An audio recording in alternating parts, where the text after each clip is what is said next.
Good morning students. Good morning, નમસ્કાર, સત શ્રી અકાલ, આદાબ છે, જય અંબે.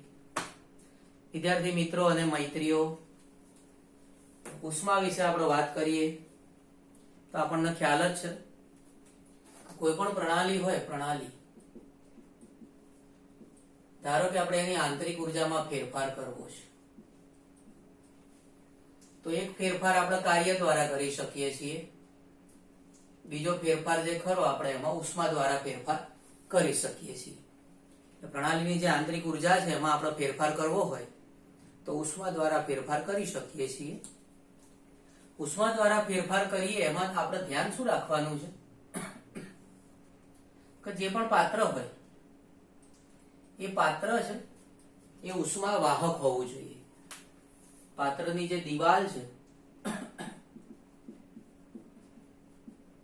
એ દિવાલ કેવી હોવી જોઈએ? ઉષ્મા વાહક હોવી જોઈએ.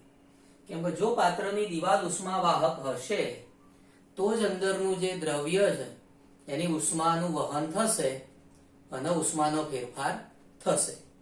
જો ઉષ્માનો ફેરફાર થશે તો ઓટોમેટિક આંતરિક ઉર્જાનો પણ ફેરફાર થતો હોય છે. એટલે આપણે ધ્યાન એ રાખવાનું છે કે પાત્ર જે ખરું એ ઉષ્મા વાહક હોવું જોઈએ.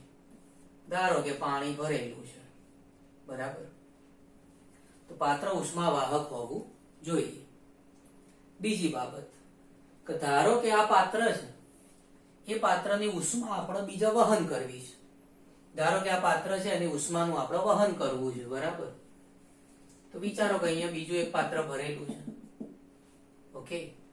બીજું પાત્ર જે ખરું એમાં એનું જે દ્રવ્ય છે, ધારો કે અહીંયા પાણી જ છે, ઓકે.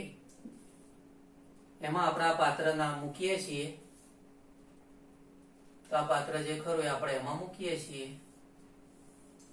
બરાબર. તો શું થશે કે આનું જે ઉષ્મા છે એનું આ બાજુ વહન થશે. વિચારો કે આ પાણી છે ઓછું તાપમાન હતું, આ છે એનું વધુ તાપમાન છે, ઓકે. અંદર જે ડુબાડેલું પાત્ર છે એ ડુબાડેલું જે પાત્ર છે એનું ટેમ્પરેચર વધારે છે.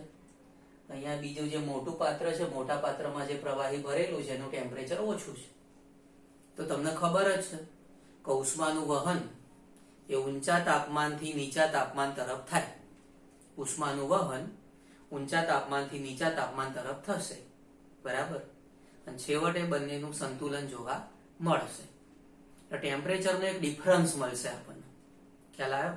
ઊંચા તાપમાનથી નીચા તાપમાન તરફ ઉષ્માનું વહન થશે અને ઉષ્માનું વહન થઈને ટેમ્પરેચરમાં ફેરફાર મળશે. એટલે જો આપણે તાપમાનનો ફેરફાર જોતો હોય તો એને આપણે ડેલ્ટા ટી કહીશું, એના આપણે ટીબી માઇનસ ટી એ કહી શકીએ છીએ, બરાબર. કેપિટલમાં લખવું હોય તો ડેલ્ટા ટી બરાબર લખી શકાય ટીબી માઇનસ ટી એ, ઓકે. તો આ રીતે આપણને ઉષ્માના ફેરફાર મળશે. સોરી, ટેમ્પરેચરનો ફેરફાર મળી ગયો. પણ ટેમ્પરેચરનો ફેરફાર તો મળી જ ગયો છે, તો તાપમાન બદલાશે એટલે જોડે જોડે ઉષ્મા પણ બદલાશે. તો ઉષ્માનો જે ફેરફાર થાય જેને આપણે ડેલ્ટા ક્યુ કહી શકાય, જેને આપણે ક્યુબી માઇનસ ક્યુ એ કહી શકીએ છીએ, બરાબર. અથવા તો ખાલી ક્યુ લખવું હોય તો બી લખી શકાય, ક્યુ બરાબર ક્યુબી માઇનસ ક્યુ એ લખી શકાય, બરાબર. તો આ પ્રકારે આપણો ફેરફાર મળશે. ખ્યાલ આવ્યો? અહીંયા જે મળે આપણને ફેરફાર મળશે, અને અહીંયા જે ફેરફાર મળે છે એ આંતરિક ઉર્જાના ફેરફાર જેટલો થશે. આંતરિક ઉર્જાના ફેરફાર જેટલો થશે. જો આપણે અચળ કદે ઉષ્મા ફેરફાર કરીએ તો એના આંતરિક ઉર્જા ફેરફાર કહેવાય. ધ્યાન રાખવાનું ખાસ કે આપણે બહારથી કોઈ કાર્ય કરતા નથી, બરાબર. યાંત્રિક કાર્ય કરતા નથી, બહારથી કોઈ કાર્ય કરતા નથી. ખાલી આપણે કયો ફેરફાર કરીએ છીએ? ઉષ્માનો ફેરફાર કરીએ છીએ. અને એ જે ઉષ્માનો ફેરફાર થશે એ ઉષ્માના ફેરફાર દ્વારા પણ પ્રણાલીની આંતરિક ઉર્જામાં ફેરફાર થતો હોય છે. પણ ધ્યાન રાખવાનું કે જો અચળ કદે ઉષ્મા ફેરફાર થતો હોય તો આપણે એના આંતરિક ઉર્જા ફેરફાર કહીશું. અચળ કદે ઉષ્મા ફેરફાર જેને કહેવાય આંતરિક ઉર્જા ફેરફાર.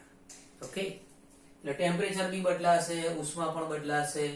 કેમ કે ઉષ્મા તમે દૂર કરો ને એટલે ટેમ્પરેચર ઓછું થશે જ. પદાર્થમાંથી તમે ઉષ્મા દૂર કરો એટલે શું થાય? ટેમ્પરેચર ઓછું થાય. ખ્યાલ આવ્યો? તો આ રીતે આપણને ટેમ્પરેચરનો પણ ફેરફાર મળે છે, ઉષ્માનો પણ ફેરફાર મળે છે. અને એમાં જો અચળ કદે ઉષ્મા ફેરફાર કરીએ તો એના આંતરિક ઉર્જા ફેરફાર કહેવાશે. ઓકે, બીજી બાબત કે જો પ્રણાલી ઉષ્મા મેળવશે, પ્રણાલી ઉષ્મા મેળવે તો Q ની જે કિંમત છે એ પ્લસમાં આવશે. પ્રણાલી ઉષ્મા મેળવશે પર્યાવરણમાંથી, પ્રણાલી ઉષ્મા મેળવશે તો પ્લસ Q આવશે.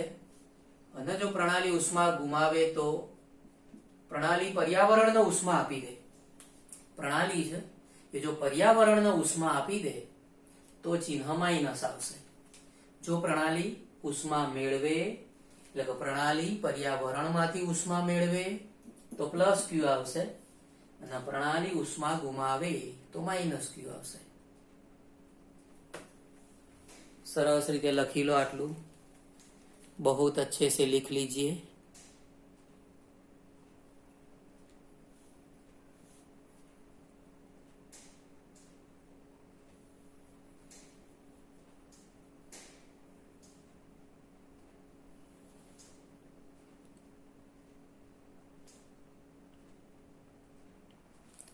નવો પ્રશ્ન ભણીએ.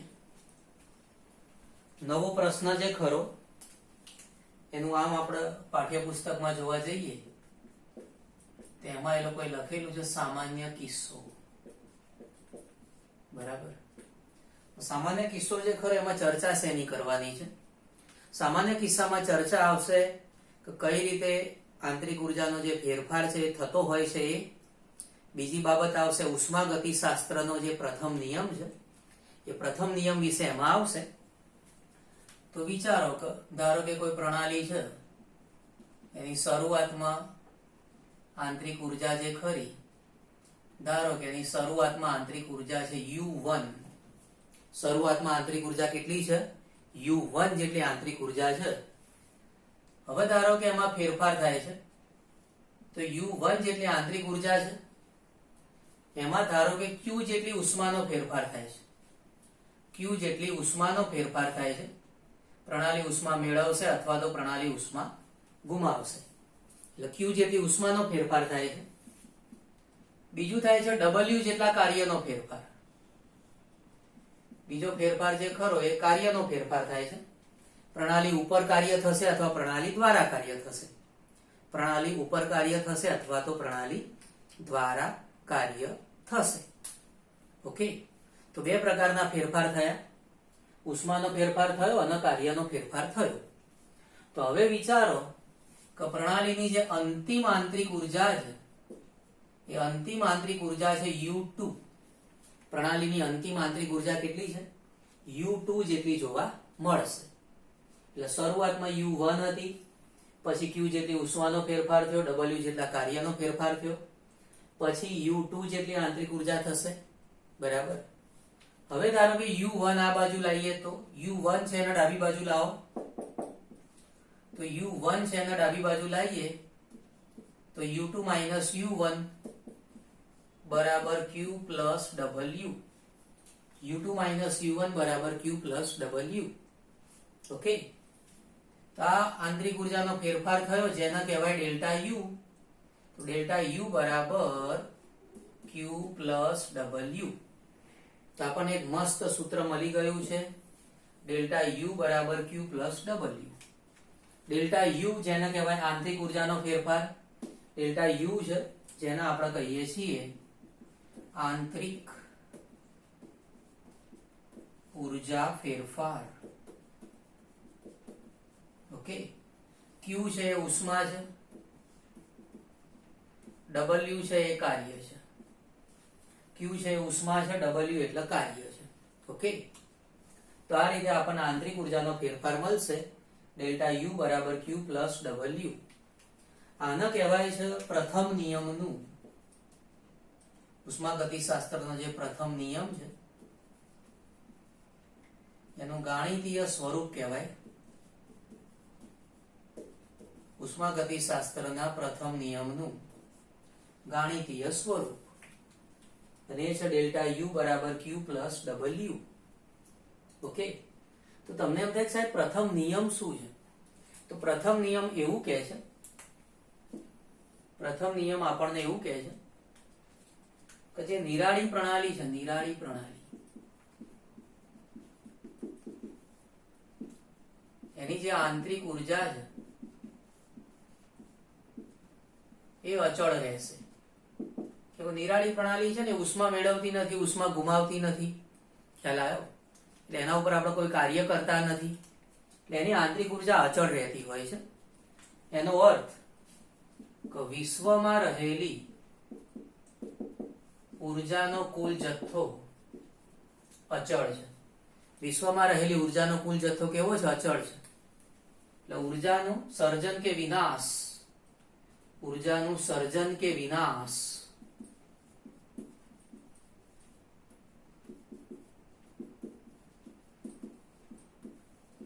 શક્ય નથી. ઉર્જાનું સર્જન કે વિનાશ શક્ય નથી. વિશ્વમાં રહેલી ઉર્જાનો જે કુલ જથ્થો છે અચળ છે. વિશ્વમાં રહેલી ઉર્જાનો કુલ જથ્થો કેવો હોય? અચળ હોય. ઉર્જાનું સર્જન કે વિનાશ શક્ય નથી. અને જે નિરાળી પ્રણાલી છે એની આંતરિક ઉર્જા કેવી રહેશે? અચળ રહેશે. કોઈ પણ એવી નિરાળી પ્રણાલી છે જેમાં આપણે ઉષ્મા મેળવતા નથી, ગુમાવતા નથી, એના ઉપર કાર્યનો ફેરફાર નથી થતો, એવી જે નિરાળી પ્રણાલી છે એની આંતરિક ઉર્જા કેવી રહેશે? અચળ રહેશે. વિશ્વમાં રહેલી ઉર્જાનો કુલ જથ્થો કેવો છે? અચળ છે. ઉર્જાનું સર્જન કે વિનાશ શક્ય નથી. ઓકે, તો આ રીતની આખી માહિતી છે કે શરૂઆતમાં આંતરિક ઉર્જા છે જે U1 છે, પછી અંતિમ આંતરિક ઉર્જા છે U2 છે. શરૂઆતની ઉર્જામાં ઉષ્માનો ફેરફાર થાય છે અને કાર્યનો ફેરફાર થાય છે, બે ભેગા થાય, બરાબર. એટલે પછી અંતિમ આંતરિક ઉર્જા મળે છે. પછી U1 આ બાજુ લાવી દો, U1 આ બાજુ લાવી દો, એટલે U2 માઇનસ U1 બરાબર Q પ્લસ W મળશે. U2 માઇનસ U1 જેને કહેવાય ડેલ્ટા U બરાબર Q પ્લસ W મળશે. તો આંતરિક ઉર્જાનો ફેરફાર છે જે ઉષ્મા અને કાર્યના સરવાળા જેટલો થતો હોય છે. આમાં તમારે ધ્યાન રાખવાનું છે કે ઉષ્મા અને કાર્યમાં જો પ્રણાલી ઉષ્મા મેળવે તો પ્લસ આવશે. પ્રણાલી ઉષ્મા મેળવે તો પ્લસ Q, પ્રણાલી ઉષ્મા ગુમાવે તો માઇનસ Q. પ્રણાલી પર કાર્ય થાય, પ્રણાલી પર કાર્ય થાય તો પ્લસ W, પ્રણાલી દ્વારા કાર્ય થાય તો માઇનસ W. ઓકે, ચિહ્નો પણ ધ્યાનમાં રાખવાનું છે કે પ્રણાલી ઉષ્મા મેળવે તો પ્લસ Q, પ્રણાલી ઉષ્મા ગુમાવે તો માઇનસ Q. પ્રણાલી પર કાર્ય થાય તો પ્લસ W, પ્રણાલી દ્વારા કાર્ય થાય તો માઇનસ W. ઓકે, પ્રણાલી દ્વારા કાર્ય થાય તો માઇનસ W. ધારો કે અમે એક સિમ્પલ એક્ઝામ્પલ આપું કે તમે ધારો કે સવારે દોડવા માટે જાઓ છો.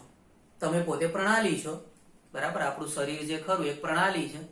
તમે પોતે ધારો કે દોડવા માટે જાઓ છો અને તમે ધારો કે 5 કિલોમીટર દોડીને ઘરે પાછા આવ્યા.